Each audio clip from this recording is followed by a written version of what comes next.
The 50th annual NFL selection meeting is now in session. There's nothing quite like draft day. All the work that's gone into scouting. 3 franchise wide receivers are still on the board, which is surprising to me. All the different possibilities. That's the most exotic pick of the day. This shocks everybody. The uncertainty. It's amazing the way these guys plummet. All explodes in a moment of exultant joy. To my knowledge, it's the largest amount ever given to an athlete. I'm the number 1 pick. What the going on here? San Francisco 49ers select Jerry Rice. There's always somebody looking to knock you off a pedestal. Aaron Rodgers will be solid. How far he drops is going to be the storyline of the day.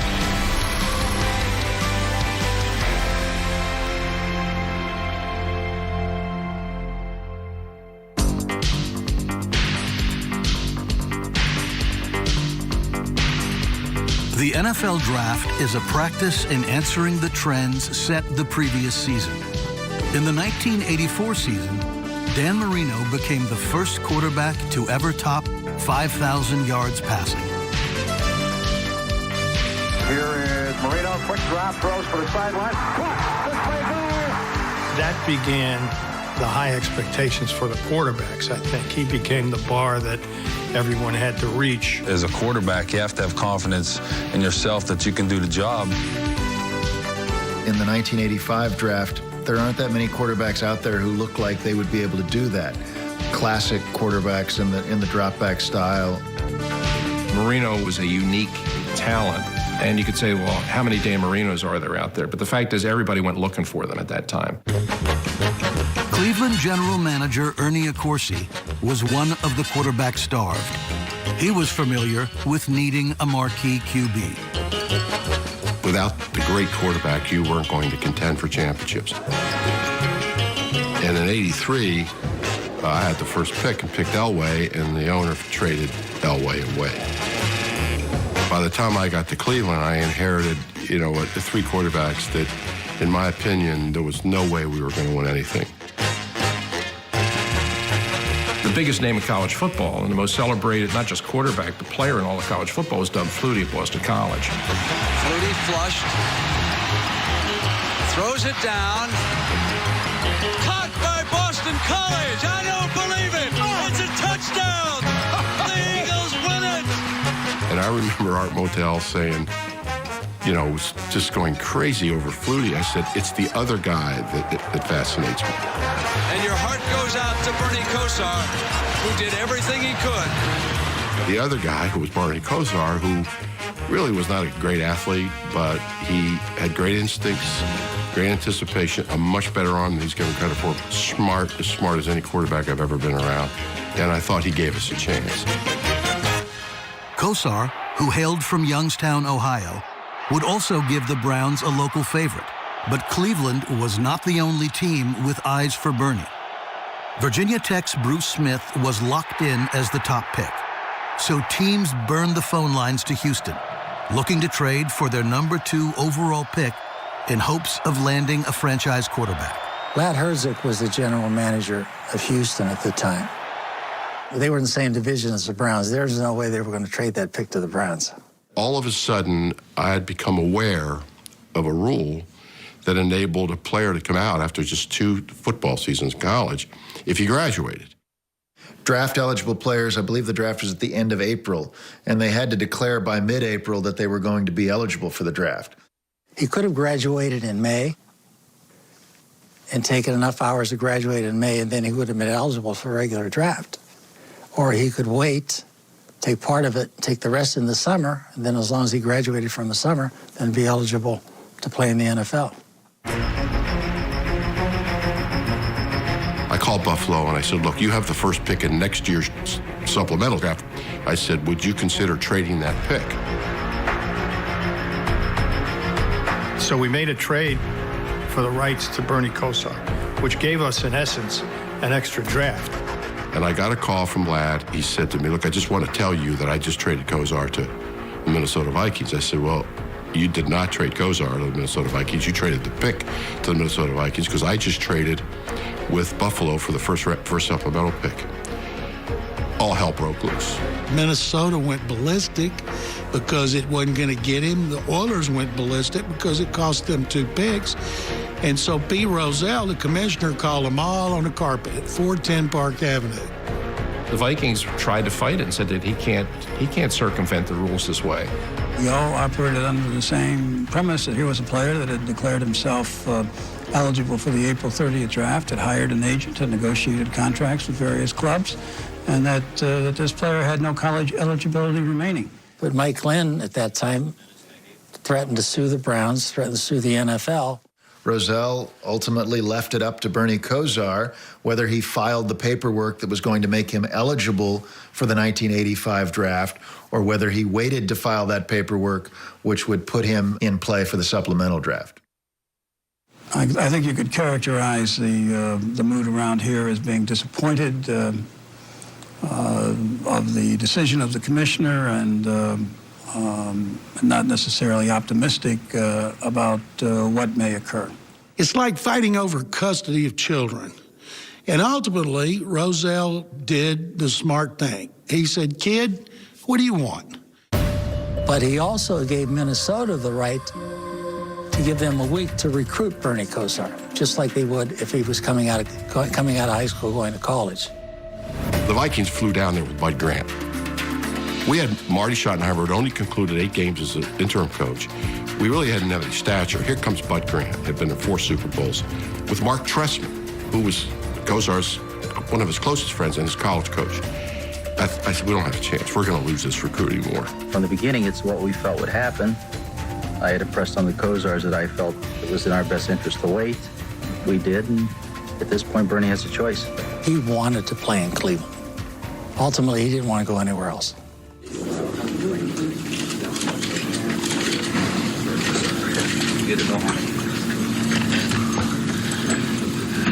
Got everything clicking now? I'm going to finish out this semester, which is going to end in about 10 days, and then in all likelihood make myself available for the supplemental draft. It was almost like LeBron coming to Cleveland. It was the same kind of reaction. All of northeastern Ohio was just as excited as they could be. It's a question, I think, of me being from the area, my commitments towards the Youngstown, Cleveland area, and me basically just wanting to go home. After Kosar manipulated his way out of the draft, the quarterback picture was fuzzy. No one knew when the first quarterback would be selected or who it would be.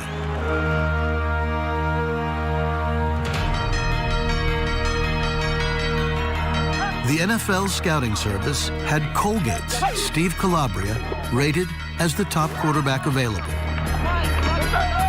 It was myself, Randall Cunningham, Steve Bono, and Frank Reich were the 4 that were mentioned a lot.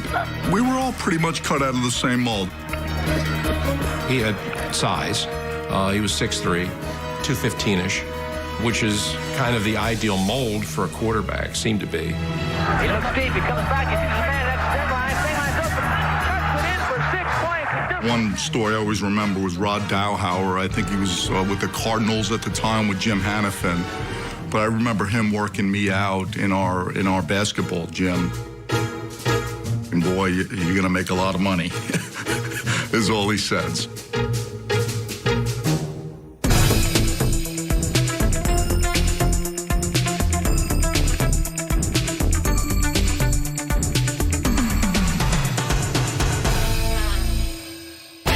By 1985, the NFL draft was a glimpse back to the future. It was well on its way to the spectacle it is today. From the Omni Park Central Hotel in New York City, the 1985 National Football League Collegiate Player Draft is on the air. ESPN was broadcasting the draft for the 6th year, and players were using any leverage they had to go where they wanted. At a time when Bernie Kosar is stage managing which team he played for, you're going to have more players who are going to announce a preference. Pittsburgh's Bill Fralick was college's top offensive lineman. He was so dominant, he inspired the creation of a new statistic, the pancake block. After losing out on Kozar, Minnesota and GM Mike Lynn honed in on Freilich with the second overall pick. But like Kozar, Freilich had no intent of playing for the Pennywise Vikings. Mike Lynn notoriously would just sit on guys. There was no other place to go. There was no free agency, and just pay them the lowest amount of money. They were notoriously cheap. It was a sentence, not a selection. I personally wanted to go to Atlanta just because it was warm. I grew up in Pittsburgh, and I was used to being cold. I wanted to figure out what warm weather was like. We got into a situation there with Lynn where he was going to take Freilich for sure, and we had to get him to back off. I called him straight up and said, "You're just making a mistake. I don't know what you've heard about me, but let me tell you straight up, I'll fight you all the way on this thing. He won't come here. You ever watch wrestling, WrestleMania? We're in the second year of it. Bill Freilich loves that stuff." We had a guy in Pittsburgh named Bruno Sammartino, who was a WWF legend, just by having the connection there and, helped us. It was an option, albeit not a good one, an option. Frazzled by Freilich's wrestling bluff, Minnesota committed a draft day blunder. It left the normally cool commissioner with his head spinning. Come on, Pete, the time's run out. All right. Minnesota temporarily passes. The third choice is Houston, obtained from a trade with Minnesota. So Houston is now up. They could buy time here because they know who Houston wants, so they're getting extra time to work on either Dallas or Now they're up. Francisco or Now Atlanta. Minnesota's up next after Houston. Right. If they make their selection, yes. All right. On the second pick, Minnesota, through Houston, trades. I knew it. Its number one choice, the Atlanta Falcons. And Atlanta gives up their first in this draft and their third in this draft. Falcons give up their first and third in this draft for the Minnesota choice, the second pick acquired from Houston.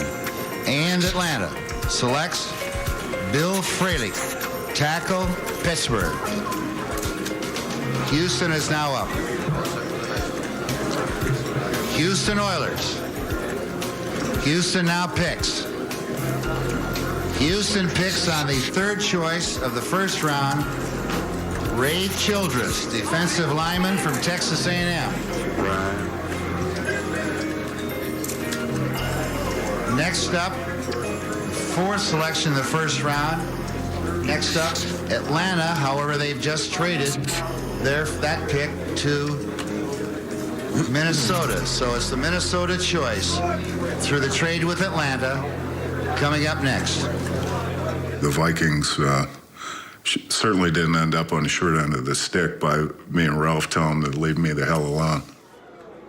They ended up with Chris Dolman, my teammate in college. We had a miserable senior year, so, to have two guys drafted in the top four picks for a 3-7-1 team was probably a little bit surprising. Yeah, he's a projection, too. He's a down lineman that's projecting to linebacker. And there used to be a rule of thumb. When you're drafting this high, you take sure things, not projections. This shocks everybody. I think even if you can hear the crowd in here, George just went, "Oh, wait a minute." Minnesota got the last laugh.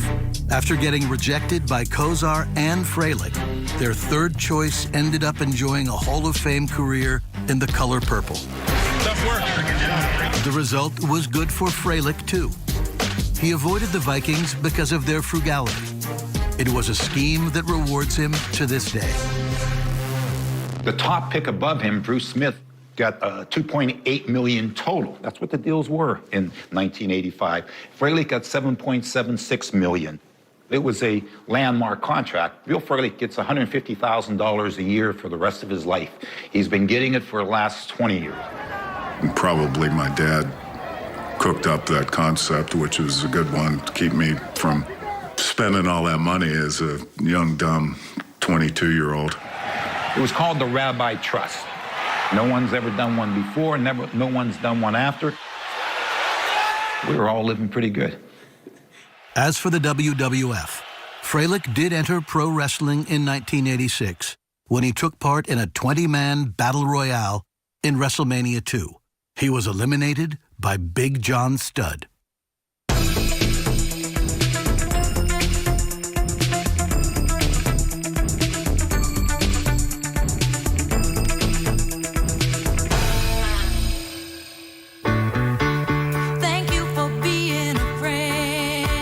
1985, the Golden Girls made their debut.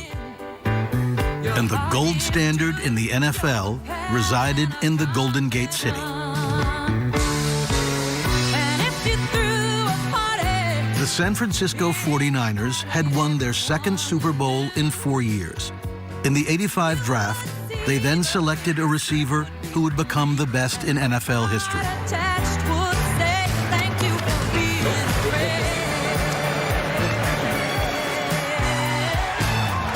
I owed everything to Bill Walsh.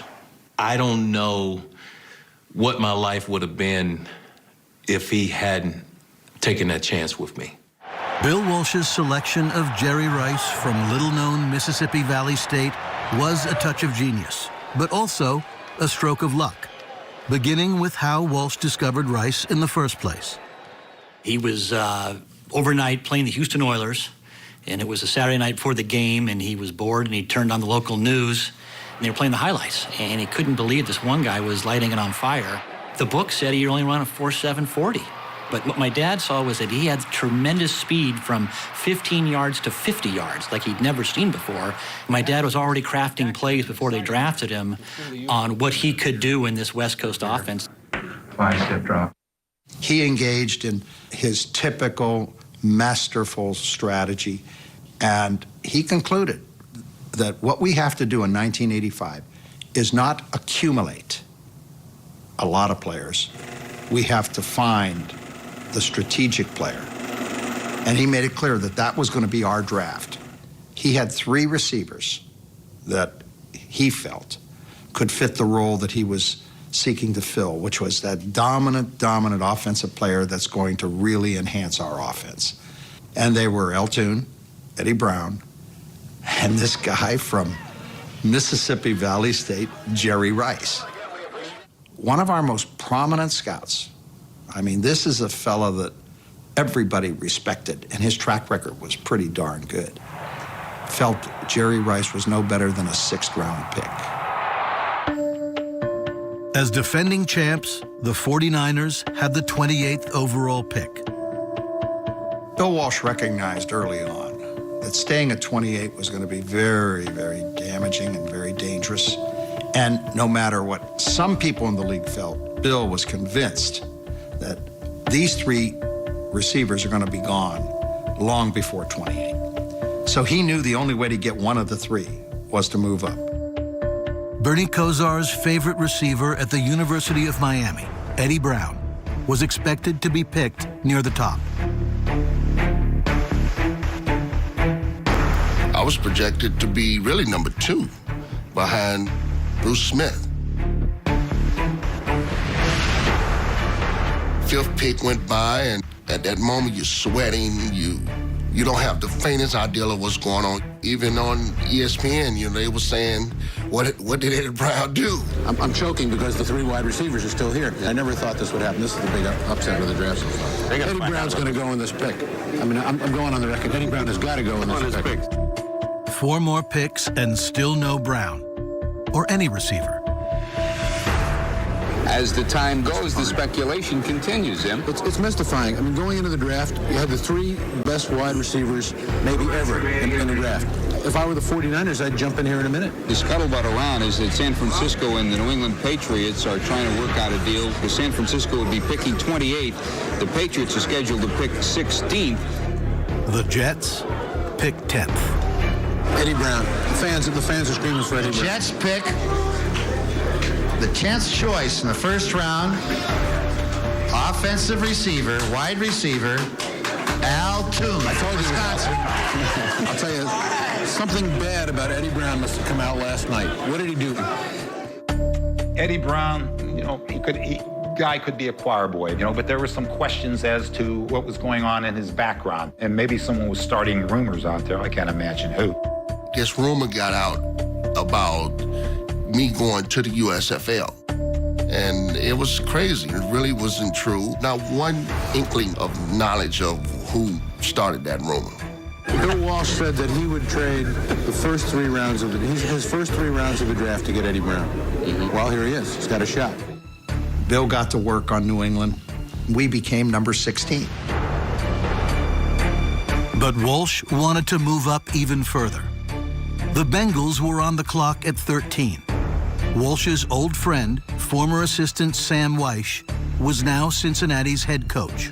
I'm in Cincinnati, Bill's in San Francisco. He calls me about 30 seconds on the clock. Part of the call, I think, was to see if he'd be willing to trade that pick. But I think the other half of the call was to further try to evaluate whether Sam was interested in Eddie Brown. Bill Walsh said, how about flipping with us and let San Francisco go first, and then you can grab whoever you want. And I said, Bill, we're looking at Eddie Brown, the wide receiver from Miami. Bill said, that's the guy we want. They got another good receiver named Jerry Rice. He'll still be there, so you'll have Jerry Rice, but Eddie Brown really fits our offense. And I said, well, we're running the same offense. Only we don't huddle up, but we're running the same offense. And we wanted Eddie Brown, so he offered me a fifth. I said, if you'll give me a third, I'll do it. We came that close. With time running out, no deal was ever made. Cincinnati picks the 13th spot in the first round. The selection, wide receiver Eddie Brown from Miami of Florida. 49ers have to be sweating a little bit now. Now you figure San Francisco is a little bit worried. Bill got very nervous. Very nervous. And he started going back into the film room and was trying to come up with a backup for Jerry Rice in case we missed him. But 3 picks later, Rice was still there. The San Francisco 49ers select the 16th pick in the first round. Wide receiver Jerry Rice, Mississippi Valley. We were able to make a trade with New England, and we thought we had a chance, and I'll be darned if it didn't work out for us. I think you'll really be happy with it. Oh, I think I love it, ain't no doubt. Jerry had a great career. Hall of Fame career. My career was cut short. Injuries ended Brown's NFL career after 7 seasons. In 1985, he was the Offensive Rookie of the Year. In 1988, he made it to the Pro Bowl, and the Bengals made it to the Super Bowl. Brown caught 3 passes for 32 yards. But in Walsh's final game as 49ers head coach, Rice had 11 catches for 215 yards. The 49ers won, and Rice was the MVP. Thank you for being a friend. What would have happened if Al Toon, Eddie Brown, and Jerry Rice were all available? Bill Walsh might have thought Jerry was just a little bit too much of a gamble, and I'm not sure Bill would have taken Jerry, or maybe even just Eddie Brown were available. And they are the genius. Because they wouldn't give me a 3rd round pick. I am happy for you like I've never been, believe me.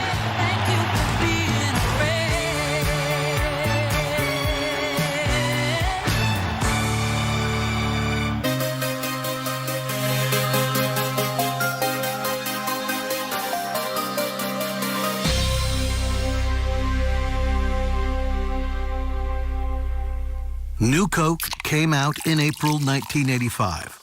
It was widely panned, and Coca-Cola pulled the plug after just 3 months. This mistake paled in comparison to the pick before Jerry Rice in the 1985 NFL Draft. It grieves me some to talk about this. Kansas City could use a receiver, and the Chiefs took Ethan Horton, the running back out of North Carolina. The Chiefs' first-round draft pick, running back Ethan Horton, number 32, made a great first impression when he closed out Kansas City's scoring with a 19-yard touchdown run. That was Horton's lone highlight in Kansas City. He was gone after 1 year and then became a Pro Bowl tight end for their arch rival. 1 pick before the Bills selected Hall of Famer Andre Reed, the Vikings were looking to draft a receiver. They took George Buster Rhymes. What a crime. What a crime. Great athlete, great returner, great runner with the ball. And we made him a receiver out of him, and he got into that off-field stuff, the drug problem. Buster played just 2 seasons in the NFL. In his rookie year, he set a franchise record for return yards that stood for almost 3 decades. But his biggest claim to fame? He became the inspiration for rapper Trevor Smith Jr. to change his name. Most only know him as hip-hop legend Busta Rhymes. Colgate's Steve Calabria, once thought to be the best quarterback available, had captured the attention of a competing football league. Well, the owner has been sick a little bit lately. Glad to have him with us, John.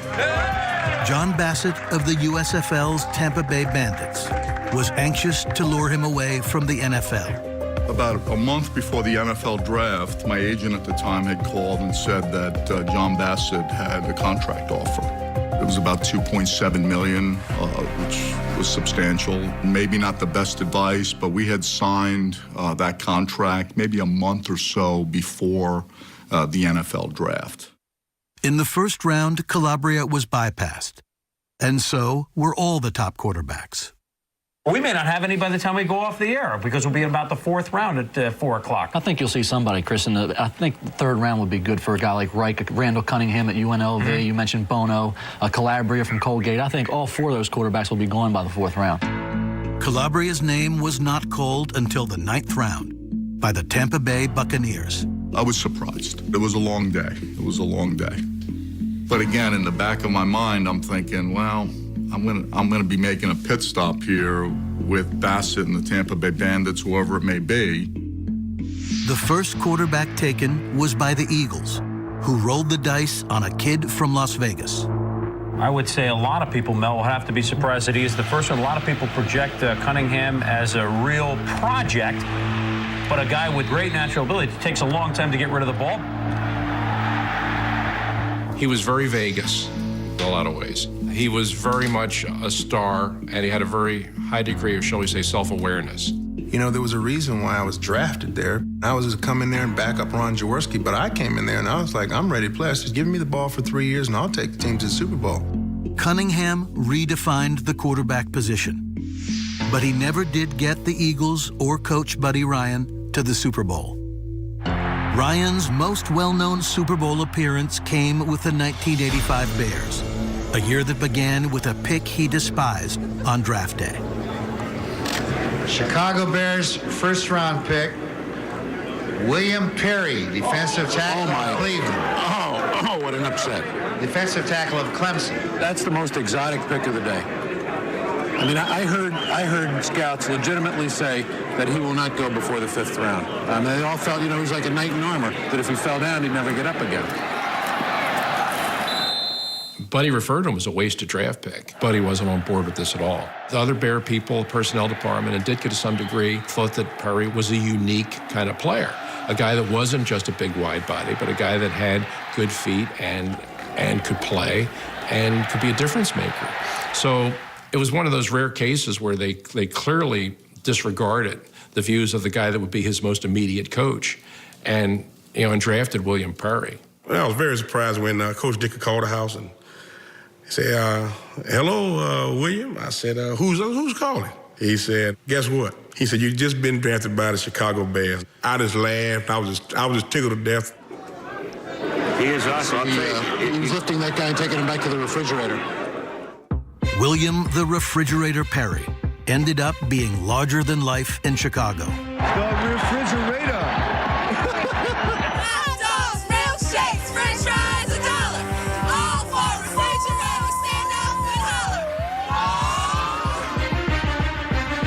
Perry started for Ryan's famed 46 defense, but his most well-known moment came on offense.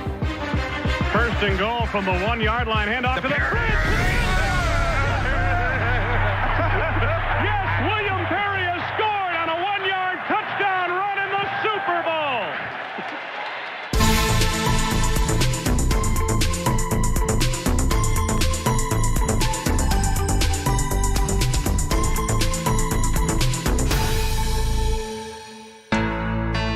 In 1985, Dynasty was the top TV show, and the lowly Bills started their climb to the top of the AFC.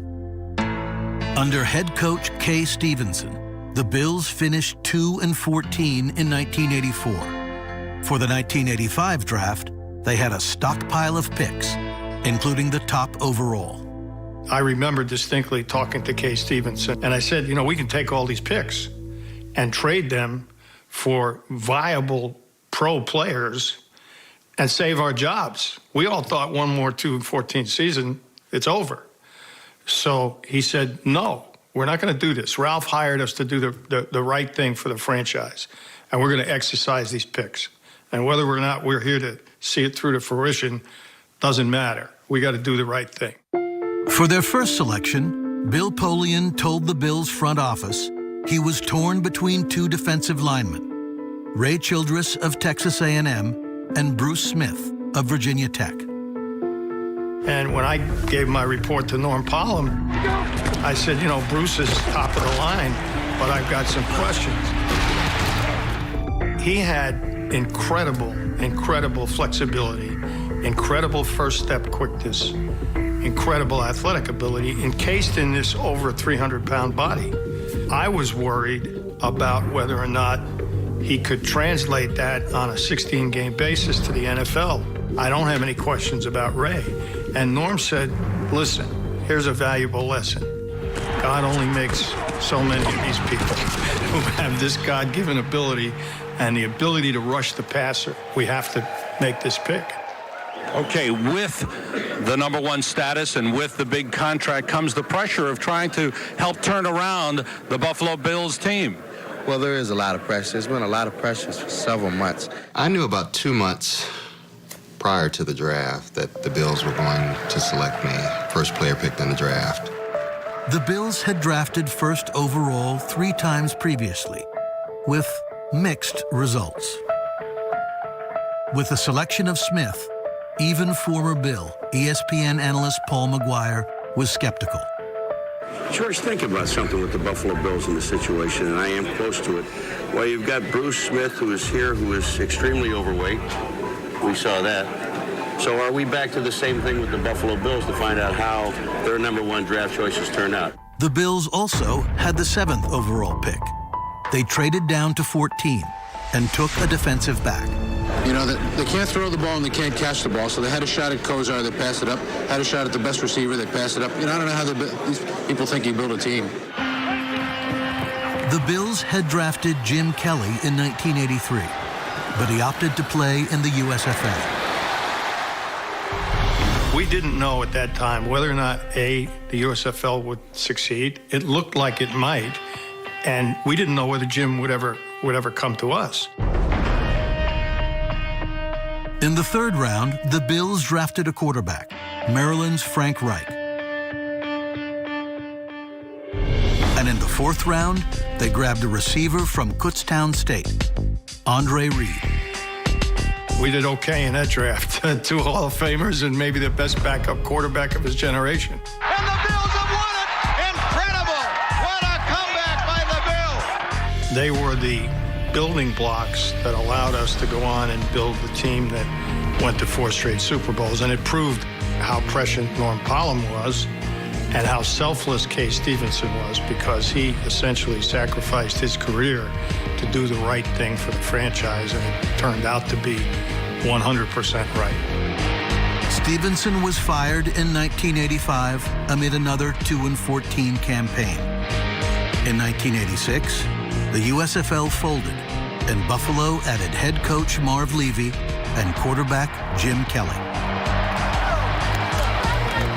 2 other USFL stars were eligible for the 1985 NFL Draft, Herschel Walker and Doug Flutie. Both won the Heisman Trophy, then signed with Donald Trump's New Jersey Generals. I was already under contract for 6 years, so I did not expect to get drafted at all. So I didn't know till the next day I went to practice, and one of the writers told me the Rams had drafted me the day before. And I'm like, oh, okay, great. I'm going to be playing here for the next 6 years. By April 1985, Walker was in the middle of his 3rd year with the USFL. He had left college early and was ineligible for the NFL Draft until now. So we're sitting there in the 4th round, and we're going to take Herschel Walker. It's decided we're going to take Herschel Walker. Al had talked to Donald Trump and told him that we were going to take him. So I leave the room to go to the restroom. I come back in maybe 5-10 minutes later, and lo and behold, the Raiders hadn't taken Herschel Walker. Took Jamie Kimmel. Al Davis chose a linebacker from his alma mater of Syracuse. It's at their own 45, handing to Herschel. Walker, the best running back in the USFL, instead of belonging to the Raiders, was still on the board. I was doing an interview with Mr. Stainer, and he was saying that he asked the question, he said, Herschel, where would you like to go play it in the NFL? And I said, well, Mr. Stainer, I don't really watch football. I said, but I have two brothers. My two older brothers, they love the Dallas Cowboys. So I'd love to play for Dallas. And he said, Dallas not going to draft you because they got Tony Dorsett. So he left the house. 5 minutes after he left my home, Tex Schramm from the Dallas Cowboys called me. Tex Schramm put in a pick on Bob Hayes later rounds. He put in a pick on Roger Staubach when Staubach had his tour of duty in the Navy. So there had been precedents of this with the Cowboys. It was a great pick. Walker and Tony Dorsett became one of the best backfield tandems in football. In 1988, Walker had over 2,000 yards from scrimmage. But at the end of the season, Tex Schramm was fired. And the new regime leveraged Walker's star power to build their own dynasty.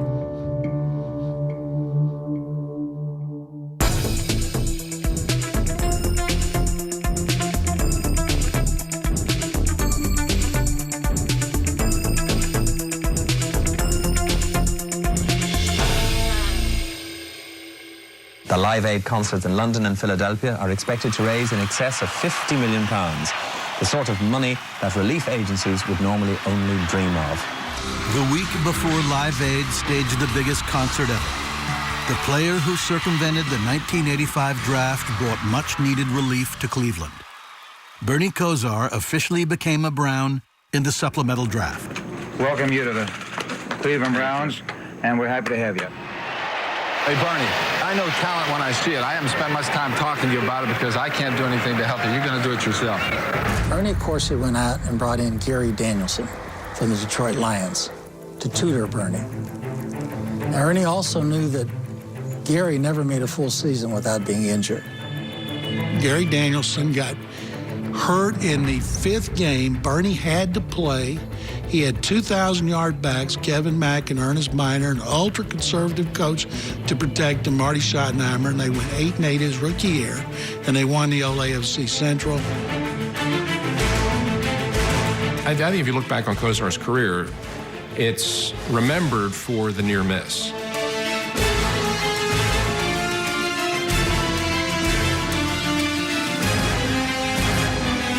Kosar could have taken the Browns to 2 Super Bowls. Miner inside the 5 to the 4 to the 3 to the 2. He fumbles the football and the Broncos have it. Oh my goodness. Doesn't seem fair. And we would perhaps view Bernie Kosar very differently if he'd done so. But there are people in Cleveland still today who view Bernie Kosar as their quarterback. Bernie Kosar played better than a lot of quarterbacks who did win Super Bowls. As a man open, Weathers 30, 25, 20, 15, touchdown! Bernie Kosar beat the blitz. That'll break the ice in a hurry. At the end of his career, he finished up as a backup quarterback in Dallas and actually had a great moment in an NFC Championship game.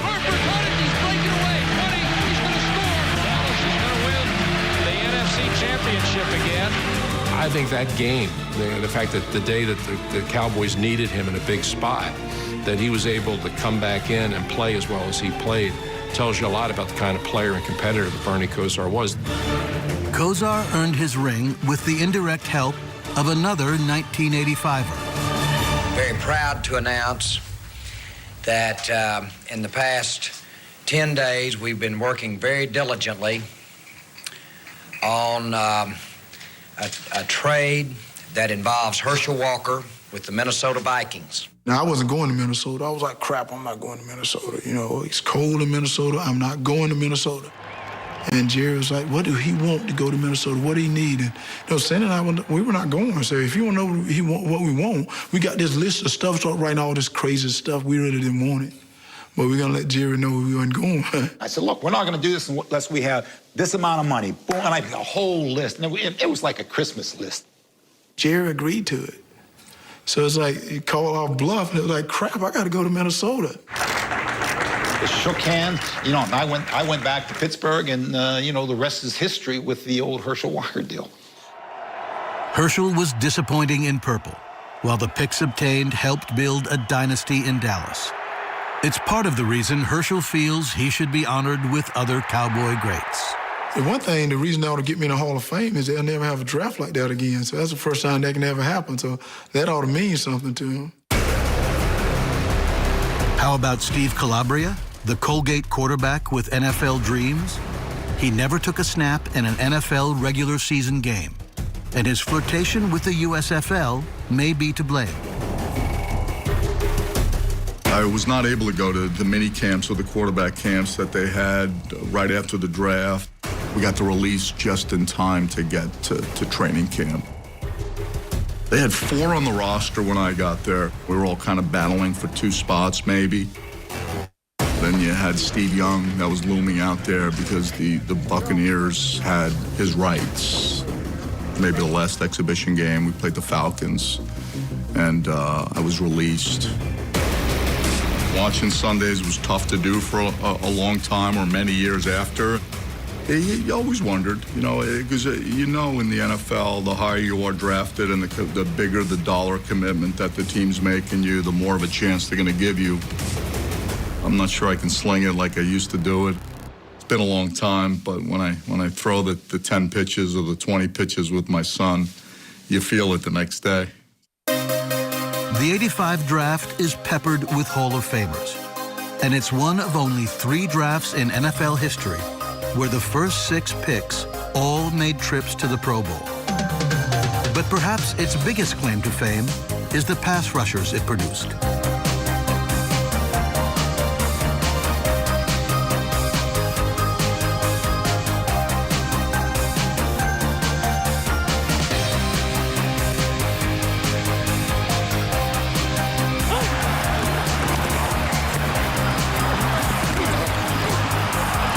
Sacks became an official statistic and actually counted, tabulated official statistic in 1982. And that's when these guys came along, and because of Marino and because of the new rules, the league was becoming more of a passing league. So if that's what's happening on the one side of the ball, then it has to be answered on the other side of the ball. All of a sudden, good pass rush players became premium players.